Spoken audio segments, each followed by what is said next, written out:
तो स्वागत है आप सभी का हमारे इस ऑनलाइन मैथमेटिक्स की पाठशाला में जिसका नाम है प्रज्ञान। जैसा कि आपको पता है कि हम लोगों ने पिछले क्लास में एनसीईआरटी के मैथ का 1.3 एक्सरसाइज का लगभग 4 और 5 क्वेश्चन कंप्लीट कर लिया था। आज हम लोग देखने वाले हैं उससे आगे के क्वेश्चंस को, तो पूरे क्लास में बने रहिएगा। अगर आप इस क्लास में पहली बार आए हैं तो आप चैनल को पहले सब्सक्राइब कर लीजिएगा, फिर बेल आइकन जरूर दबा देना ताकि आपको हमारी वीडियो का नोटिफिकेशन आपके पास जा सके। पहले देखते हैं मोटिवेशनल कोटेशन, उसके बाद आज की क्लास स्टार्ट करते हैं।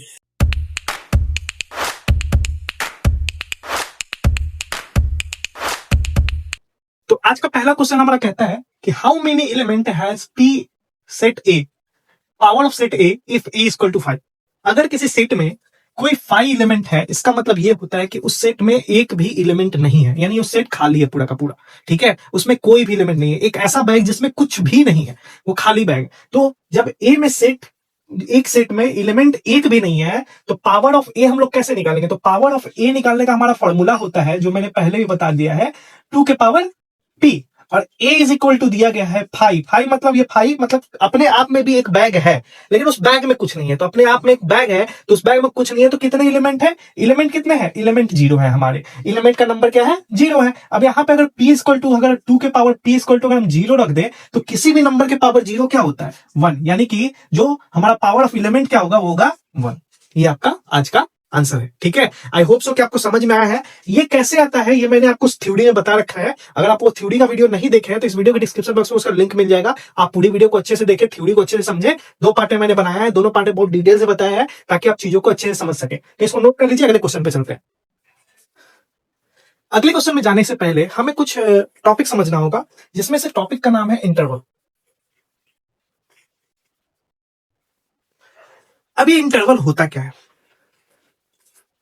अब ये इंटरवल होता क्या है, ये इसको समझना ज्यादा जरूरी है, फिर हम लोग आगे समझेंगे कि इंटरवल में कितने टाइप होते हैं। तो इंटरवल क्या होता है? सपोज करिए कि मैंने आपको कहा कि 2 से लेके 10 तक के बीच कितने नंबर होंगे।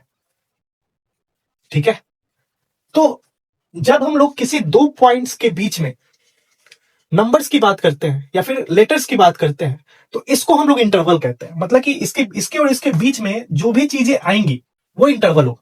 ठीक है, तो इंटरवल क्या होता है? Interval whole continuous number between 2 points. ठीक है, whole continuous number between 2 points is called interval. मतलब कि 2 पॉइंट के बीच में जितने भी चीज आएंगे उस सारे के कॉम्बिनेशन को इंटरवल कहते हैं। अब इंटरवल के टाइप होते हैं। ठीक है, इंटरवल के टाइप होते हैं। अब एक होता है ओपन इंटरवल। ठीक है, एक होता है क्लोज्ड इंटरवल। क्योंकि अगला चीज इसी पे डिपेंडेंट है तो इसको समझना जरूरी है। ठीक है, ओपन ओपन क्लोज इंटरवल,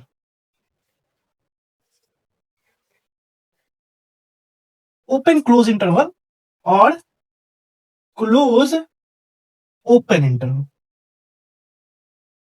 ये आपके इंटरवल के टाइप है। अब एक एक करके समझते हैं कि ओपन इंटरवल क्या होता है। ठीक है, सपोज करिए कि मैंने एक स्टेटमेंट लिखी कि एक्स का रेंज जो है वो 2 से 5 के बीच में है।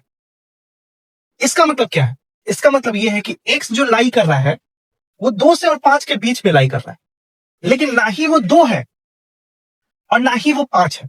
मतलब कि ये रेंज जो है कहां से कहां तक आ रहा है? ठीक है, 2 से 5 के बीच में आ रहा है, लेकिन वो ना ही 2 है और ना ही 5 है। मतलब इसको एक्सक्लूड करके, यानी कि 2 से बड़ा और 5 से बिल्कुल छोटा। 2 से बड़ा इन द सेंस ऑफ 0.001, ठीक है, 2.001, और 5 से जस्ट छोटा 0.999।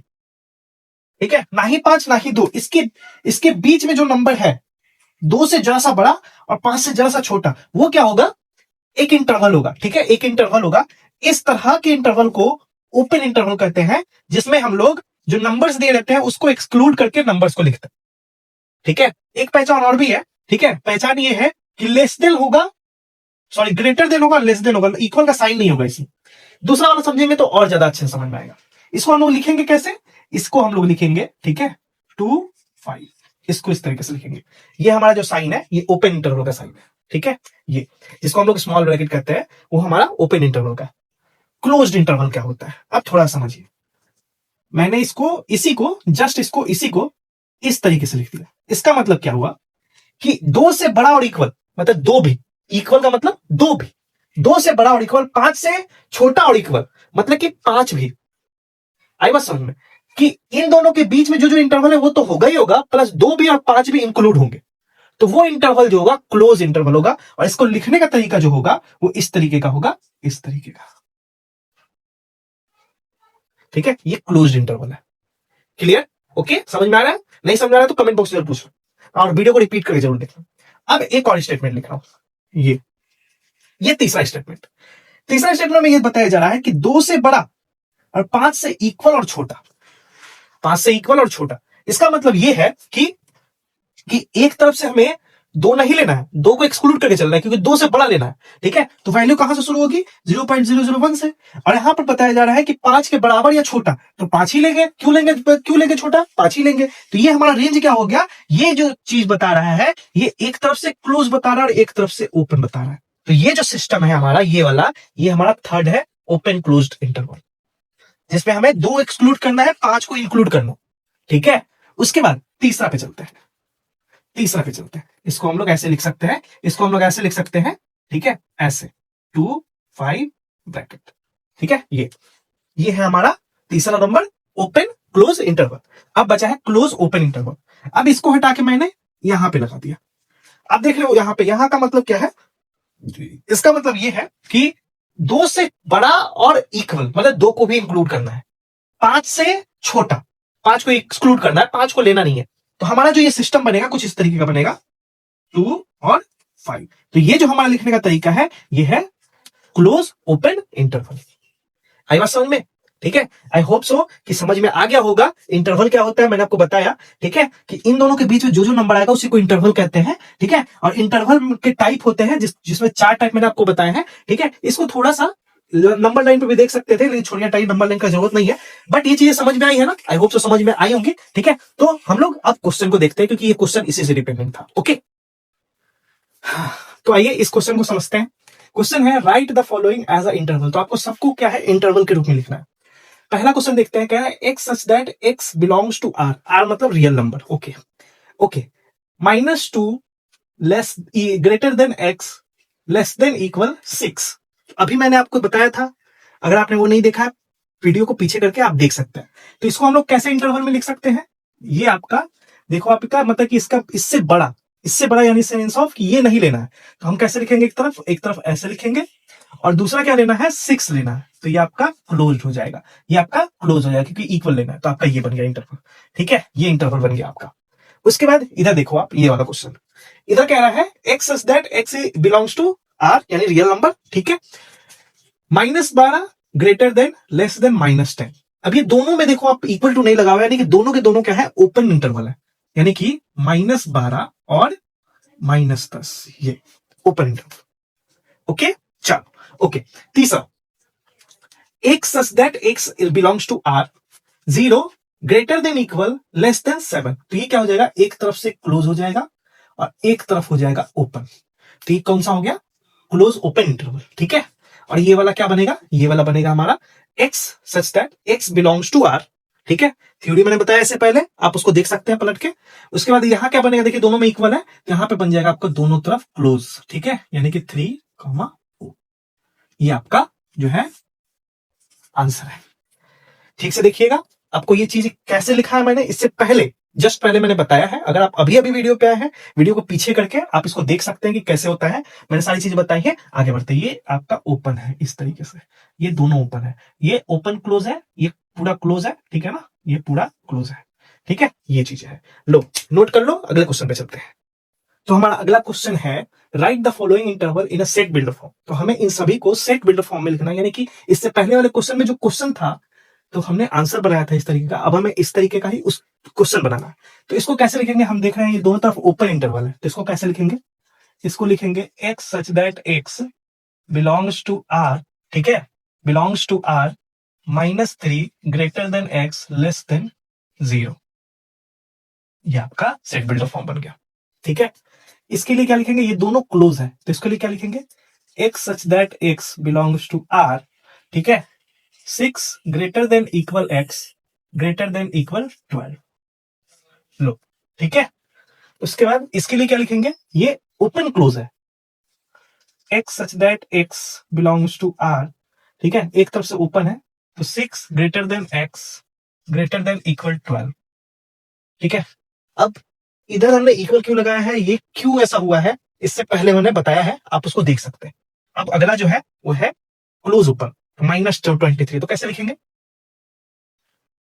x such that x belongs to r, ठीक है, -23 greater than equal x less than 5, ये आपका चारों का आंसर हो गया।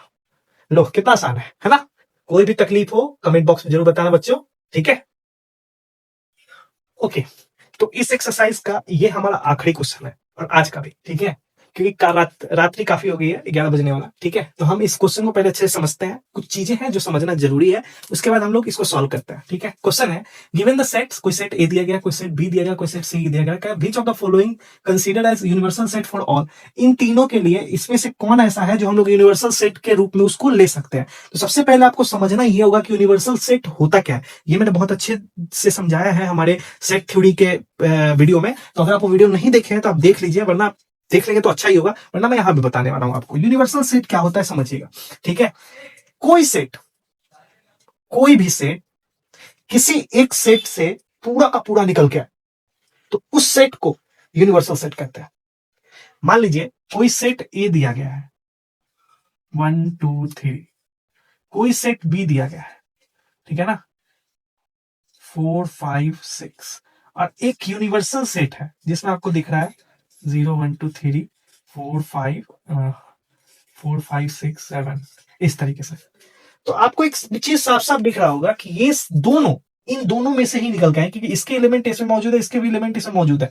तो हम ये कह सकते हैं कि ये जो है ये सेट एक यूनिवर्सल सेट है, क्योंकि ये दोनों इसी में से निकल के आए हैं। तो ऐसे सेट को ही यूनिवर्सल सेट कहते हैं, ठीक है। अब कंफ्यूजन एक जगह और होता है, ठीक है।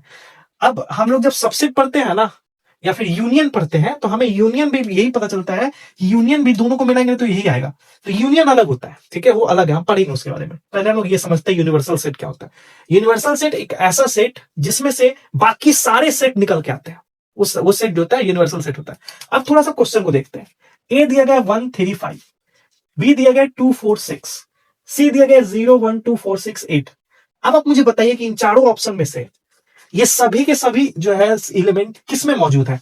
अब 1 2 3, ए का एलिमेंट देखो इसमें 1 2 1 3 5 है, बी का एलिमेंट 2 4 6 है, सी का एलिमेंट 0 2 4 6 8। अब देखो 0 यहां नहीं, 0 यहां है लेकिन 8 नहीं है, तो क्या ये यूनिवर्सल सेट होगा? ये यूनिवर्सल सेट है? नहीं, ये यूनिवर्सल सेट नहीं है।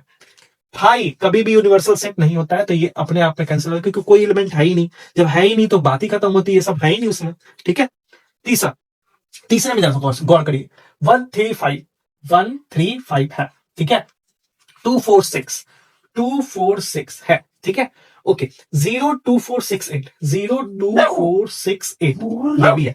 तो हम कह सकते हैं कि इस वाले सेट से ये तीनों सेट निकल के आए, यानी तीनों सेट के लिए, फॉर ऑल के लिए ये सेट जो है यूनिवर्सल सेट है, यानी कि ये जो है यूनिवर्सल सेट में काउंट होगा। Third number. फोर्थ नंबर भी जैसा गौर कर लेते हैं, तो फोर्थ नंबर पे अगर आप गौर करेंगे तो सी वाला अगर हम देखेंगे तो यहाँ 0 है लेकिन यहाँ 0 नहीं है, तो ये भी यूनिवर्सल सेट में नहीं होगा। तो एक आंसर आपको मिल गया कि इन चारों में से कौन सा ऐसा है जिसको हम लोग यूनिवर्सल सेट के रूप में ले सकते हैं, तो वो है third number. I hope so कि ये पूरा एक्सरसाइज आपको अच्छे से समझ में आया होगा। थैंक यू सो मच पूरे ध्यान से देखने के लिए। चीजों को अच्छे से समझिए, नोट करिए। अगले एक्सरसाइज को हम लोग अगले क्लास में समझेंगे। ये क्लास का आखिरी क्वेश्चन था। आई होप कि आपको पसंद आया होगा। अगर आपको नहीं पसंद आया मुझे कमेंट बॉक्स में जरूर बताइएगा। अगर आपको कोई चीज नहीं समझ में आया वो भी मुझे बताइएगा, ताकि मैं अगली बार सॉल्व कर सकूं। जय हिंद।